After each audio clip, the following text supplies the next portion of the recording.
آپ کو پتہ ہے کہ یہ شعبان المعظم کا مہینہ ہے، ماہ اسلامی سال کا 8واں مہینہ ہے۔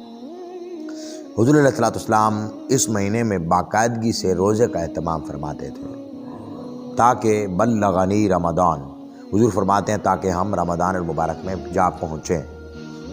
تو حضور علیہ السلام نے اکثر و بیشتر فرمایا کہ نفلی روزے کا سب سے زیادہ ثواب شعبان المعظم میں ہے۔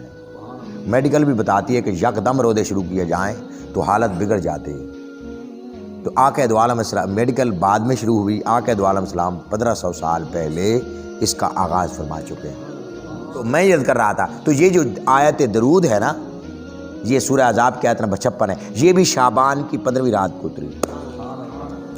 اگلی خاص بات بتانا چاہتا ہوں، اور وہ یہ کہ آپ جس قبلے کی طرف منہ کر کے بیٹھے ہیں نا، اس کو کہتے ہیں بیت اللہ، خانہ کعبہ۔ یہ بھی اسی شعبان کی 15ویں رات کو قبلہ بنا تھا۔ قد نری تقلب وجہک فی السماء۔ اب آخری بات یہ کرنا چاہتا ہوں شعبان المعظم کی 15ویں شب کے حوالے سے، جو شب برات کہتے ہیں۔ یہ بخشش کی رات ہے، یہ رحمت و فضل کی رات ہے۔ اللہ رب العزت اپنے بندوں کو بخشنے کے بہانے بناتا ہے۔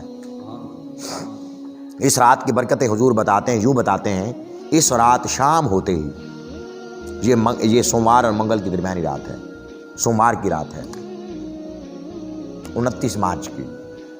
حضور فرماتے ہیں جب یہ سورج غروب ہوتا ہے، اللہ رب العزت آسمان دنیا پر نزول جلال فرماتا ہے۔ زمانے میں بنی کلب کی بکریاں بہت زیادہ ہوتی تھیں، ایک قبیلہ تھا بنی کلب، اس کی بکریاں بہت زیادہ تھیں، جتنی بکریاں زیادہ اتنے ان کے بال زیادہ، جتنی بکریاں زیادہ ان کے بال زیادہ۔ حضور مثال دیتے ہیں، مثال ہوتی ہے سمجھانے کے لیے۔ اللہ پاک کے محبوب علیہ السلام فرماتے ہیں بنی کلب کی بکریوں کے بالوں سے بھی زیادہ اللہ رب العزت میری امت کے گناہ گاروں کو بخش دیتا اس رات۔ اور نزول جلال فرما کے کہتا ہے کوئی مجھ سے بخشش طلب کرنے والا، ہے مجھ سے شفاعت طلب کرنے والا، ہے کوئی مجھ سے اولاد کا طالب، ہے کوئی مجھ سے رحم کی اپیل کرنے والا۔ اللہ فرماتا ہے زانی، عادی شرابی، ماں باپ کا نافرمان، چغل خور، اس طرح کے 7 نام حضور نے لیے۔ فرمایا ان کے علاوہ اللہ پاک ہر گناہ گار کی بخشش فرما دیتا ہے جو بھی اس سے سوال کرے۔ کیوں کہ اللہ پاک فرماتا ہے لا تقنطوا من رحمت اللہ، اللہ کی رحمت سے مایوس مت ہونا۔ طبیعت انسانی طبیعت ہے، گناہ کر کر کے اس مقام پہ جا پہنچتا ہے کہ بندہ کہتا ہے پتہ نہیں میری بخشش بھی ہوتی ہے یا نہیں، مگر اللہ پر اس وقت کی رحمت آواز دیتی ہے بندے مایوس نہ ہونا تیرا کام ہے، اپنی بخشش کے سہارے لینا ہمارا کام ہے۔ اس لیے وہ اہتمام فرماتا، ہر رات اس کا اہتمام ہوتا۔ حضرت داؤد علیہ السلام فرماتے ہیں مجھے رات کو جاگنا بڑا اچھا لگتا ہے۔ داؤد علیہ السلام کا معمول ہے، ہر پیغمبر کا، ہر ولی کا یہی معمول ہے۔ یہ تہجد کیوں ہے؟ یہ رات کے کچھ پہر جاگنا ہے۔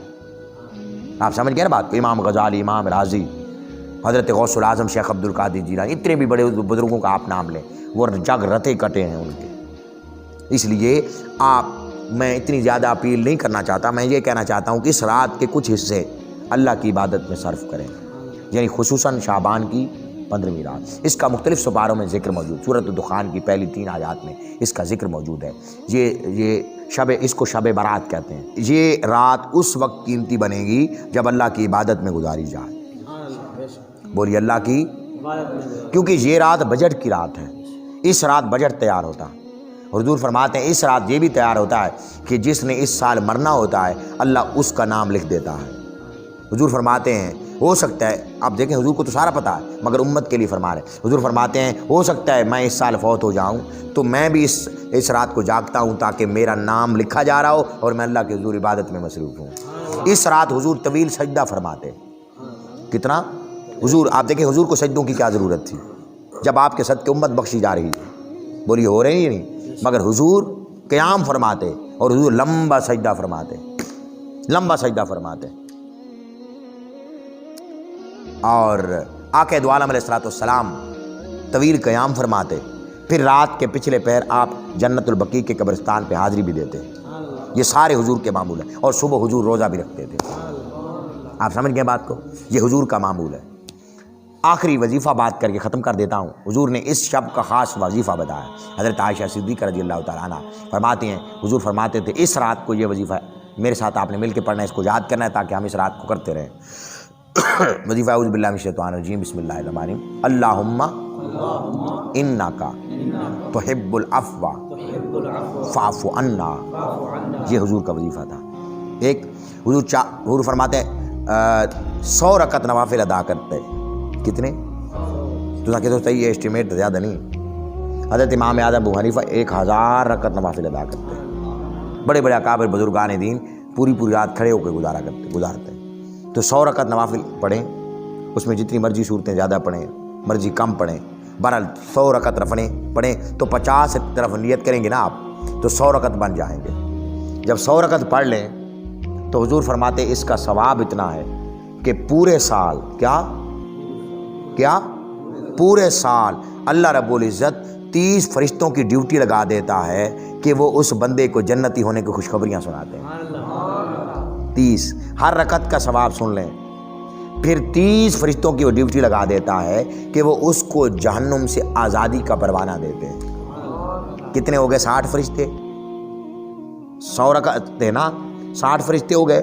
30 فرشتوں کی اللہ ڈیوٹی لگاتا ہے کہ وہ زمینی اور آسمانی آفات سے اس بندے کو محفوظ کرتے ہیں۔